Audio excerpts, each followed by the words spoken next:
The all-new Toyota Sequoia is a promising yet polarizing take on the full-size SUV.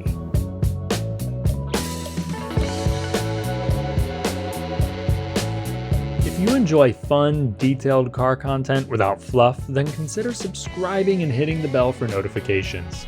The big news for 2023 is that the truck is now hybrid only. It's going to ride on Toyota's new TNGA F platform, which underpins the Tundra, but it's also going to serve as the bones for the Tacoma and 4Runner. And this modular setup can also be found in the Lexus LX and the now runaway child Toyota Land Cruiser. Since this is the United States of America, truck size matters, and that's why this is a little over a foot longer than the foreign Land Cruiser. The Sequoia is gonna start at $60,000 in rear-wheel drive SR5 form. And there's gonna be 4 other trims. The Limited, the Platinum, which is sitting here next to me, and then the very exclusive Capstone and TRD Pro.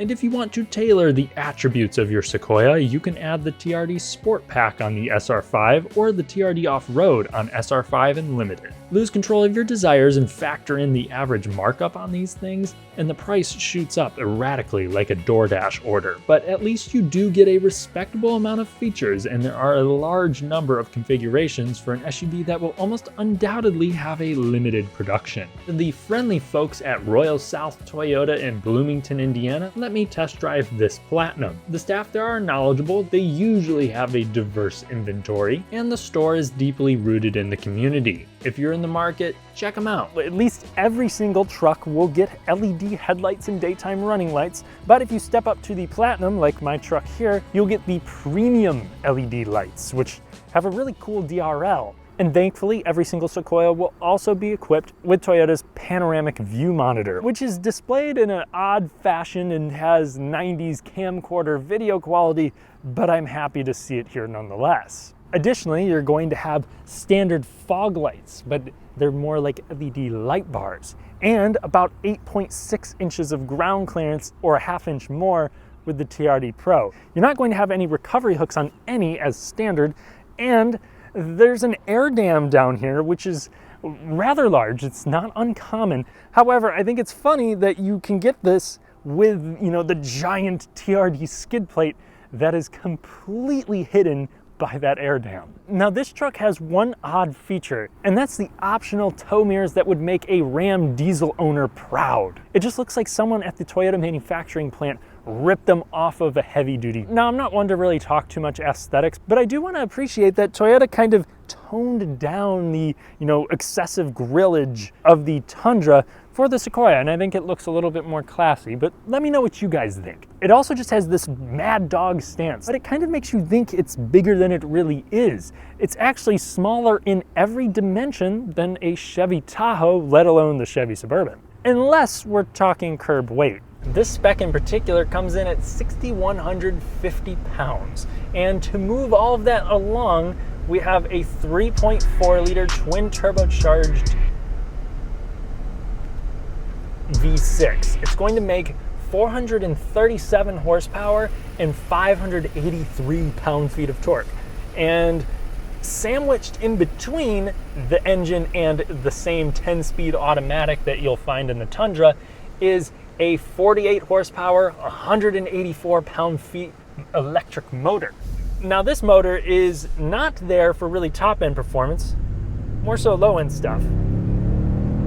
Just giving it half throttle, you really do get pretty good response. The electric motor is supposed to fill in the gap of the turbocharged engine, although I will note, this engine has very good response. So while it is nice to have, for this kind of application, at least how I see it unloaded, it's more of a cherry on top kind of thing. But load this thing up with 8,000 pounds, and I'm certain that it will help for getting up to highway speeds, pulling stuff around town, and hopefully relieve the engine of some boost while on the highway However, it is really more so designed for low speed kind of things. This setup is going to let you tow over 9,000 pounds, and that's a great figure, topping the Tahoe and Armada by around 1,000 pounds. It's only matched by the Ford Expedition with the Max Towing package and the Jeep Wagoneer. But the nice thing about Toyota's body-on-frame lineup is that they don't typically require a specific outfit or final drive ratio to lug their peak numbers. And you get built-in trailer brakes, which is a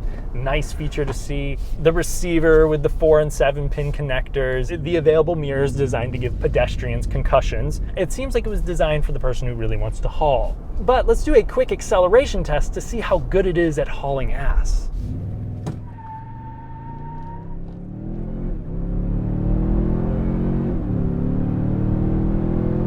So I was kind of easy there on the launch despite getting a little bit of wheel spin. I got 0 to 60 there in a solid 6.4 seconds, which isn't a whole lot better than the previous truck, but it feels very meaty with the way that the suspension kind of lifts up and you can feel the engine in the steering wheel.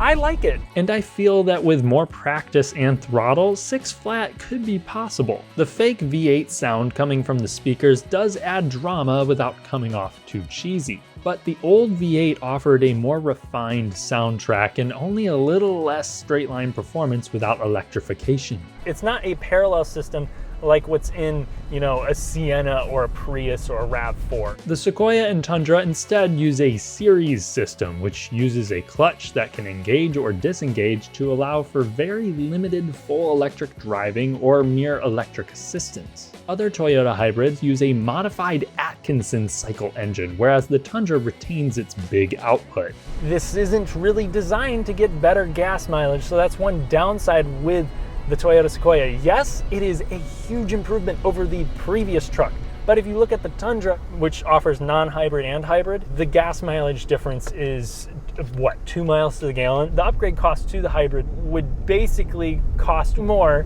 than what you would save going with the hybrid over the standard engine. It's really just there to help with performance. I just kind of wish it maybe did a little bit more in either one of those fronts, as yes, it gives you good response, but I think in a lot of scenarios, it might be kind of hard to even tell that you're in the hybrid versus the standard engine. Stepping around side the Toyota Sequoia, you're going to have standard smart key, which gives you things like proximity unlock and push button start. If you get the Platinum, you can opt for drop-down side steps, which will come standard on the capstone. However, me personally, I kind of have a hard time wrapping my head around getting 22-inch wheels on a Toyota Sequoia, something exclusive to that trim. The Platinum and Limited will have much more sidewall here with 20-inch wheels, and the SR5 and TRD Pro will come with 18s. Around back, you'll find standard a 4 and 7 pin connector and a standard tow receiver. And if you want a hands-free powered tailgate, you will get that on every trim except for the base, unless you opt for that SR5 premium package. And lastly, one of the nice features that you get with the Platinum includes sequential turning signals. One feature that I do miss about the old Toyota Sequoia was its ability to roll down the rear glass like its own power window. Here, you just have the hatch. I think the turbocharged V6 is actually a very well-paired engine for this setup. The 10-speed automatic also, when you're giving it more acceleration, it doesn't really need to shift very much because it has so much torque, but when it does, it's smooth. It doesn't really gear hunt, kind of just knows where to go. Although sometimes, and this could be an effect of having the hybrid, I do feel a little bit of jerkiness, not very much, just a slightly detectable amount, though any rough edges there are easily shadowed by the more jittery ride that I'll talk about here soon.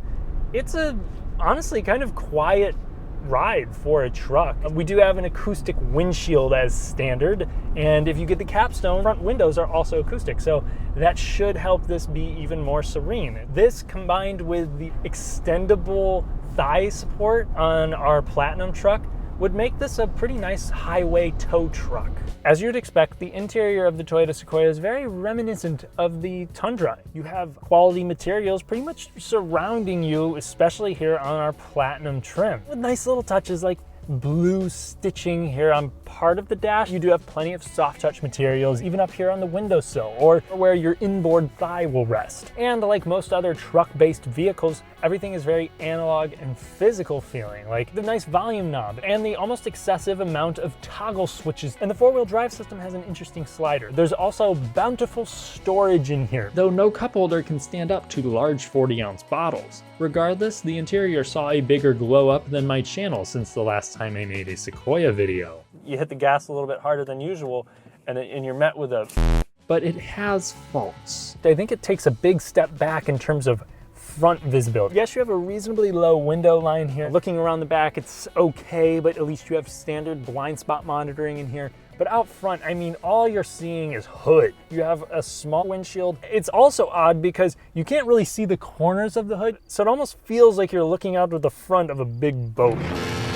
At least I do find these seats to be accommodating. Not the most cozy out there, it doesn't really contour around your body, but they at least do come standard with a lumbar adjustment. And if you get just the SR5 with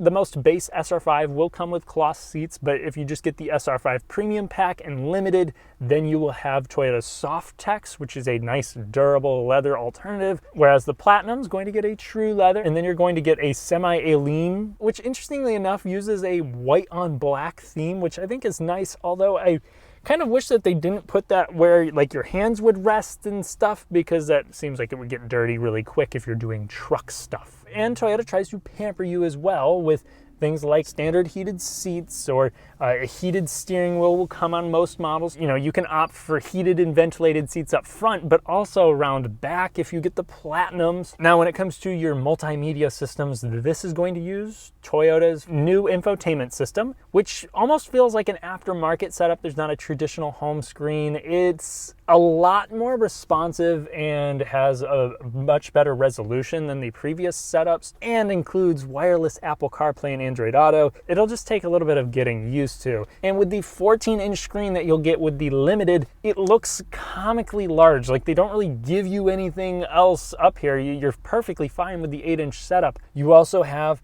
a 12.3-inch driver display as standard, and optional on the Platinum, you will have a heads-up display. Platinums also get a finicky wireless charger. And interestingly enough, every single Toyota Sequoia will have at least a sunroof. Optional on the Limited, standard on the Platinum, you're gonna have a panoramic roof. Before I move in the back, I also wanna highlight the feeling of quality. There's not really the most expensive finishes in here. However, there's impressive panel fitment and sturdiness in most areas. Although I do wish that the doors, and especially the door handles, had a more substantial feel.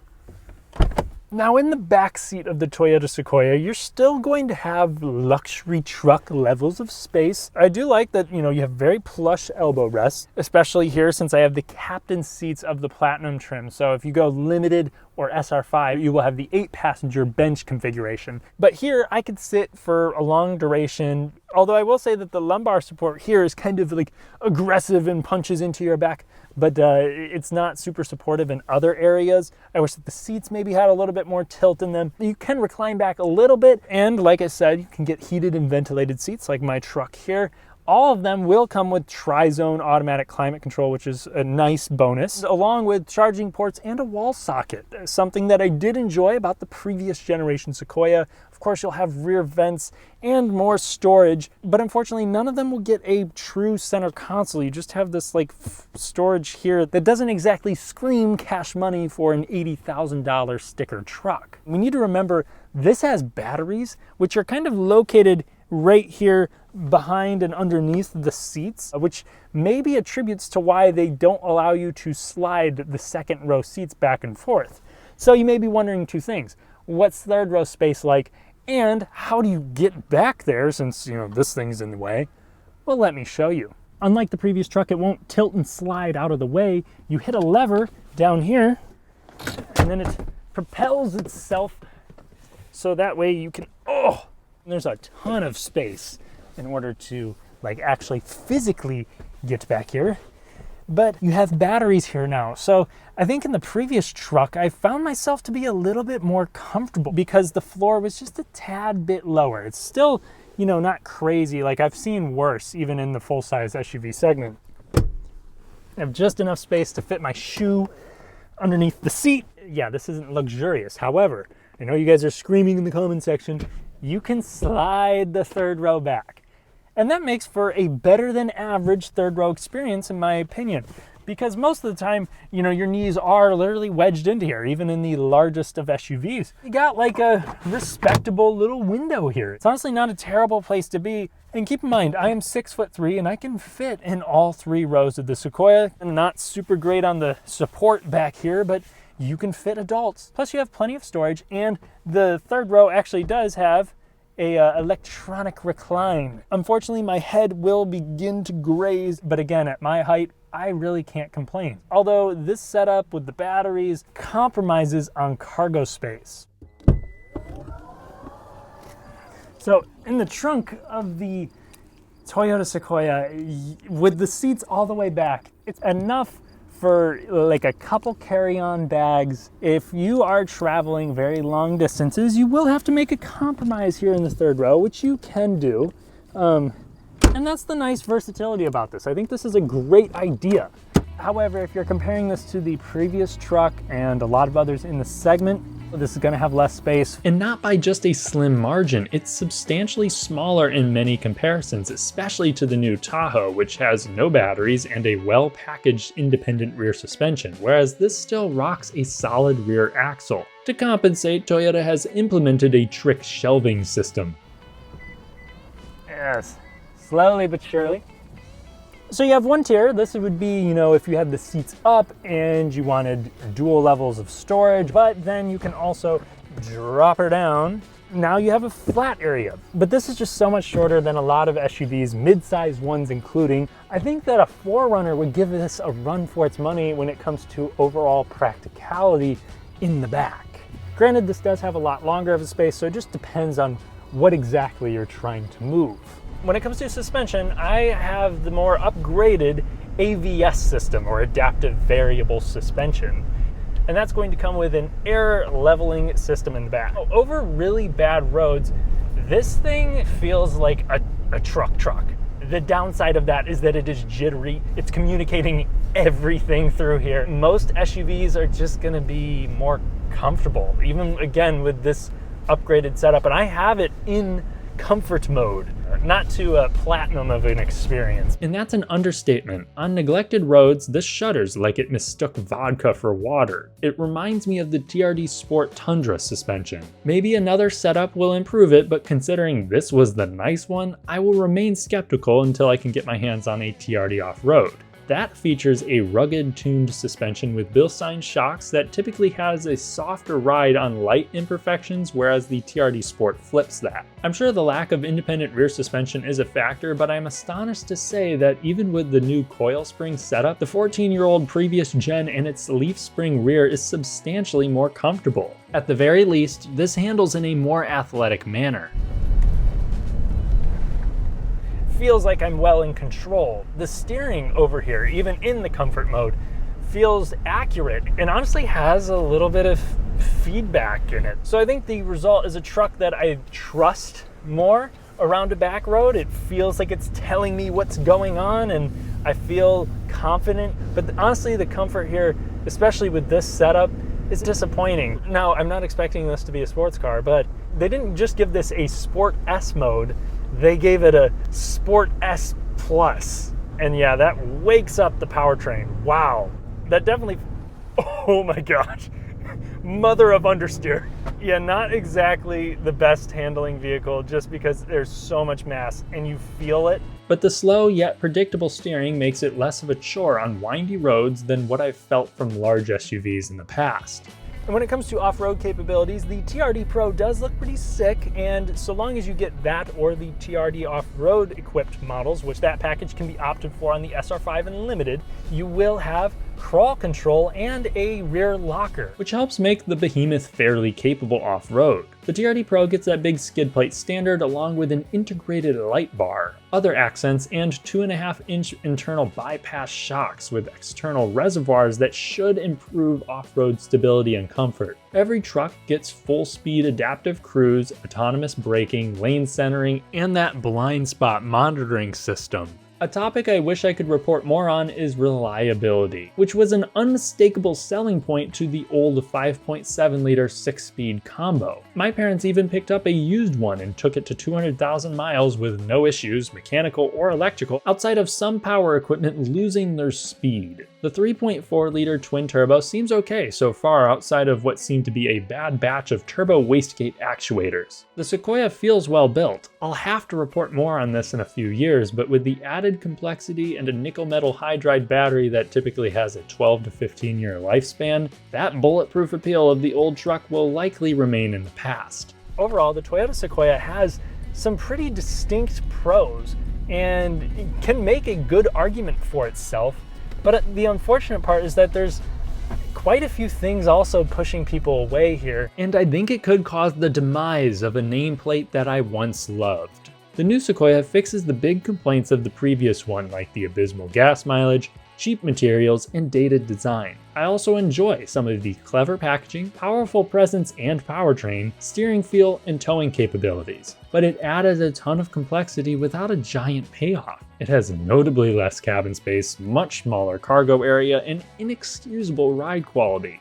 Here's my recommendation. If you want what the Toyota Sequoia has been known for, buy a used one or maybe the Nissan Armada if you can compromise. If you need a body-on-frame SUV for primarily family duties, I'd advise going the GM route or the Expedition. You want a really comfortable cabin and off-road prowess? Consider the Wagoneer. However, if you tow often, trust Toyota more than any of the other brands, want something fresh, and absolutely need an SUV, not a full-on truck, the new Sequoia should serve you well. The most disappointing thing about this truck is that it has so much potential to be phenomenal. Still, showing promise and having execution are entirely different. Thanks for watching. If you enjoyed the video, then leave a like to help me find a place in the YouTube algorithm. Subscribe and hit the bell for more. And thank you to my loyal patrons. I'll catch you in the next one.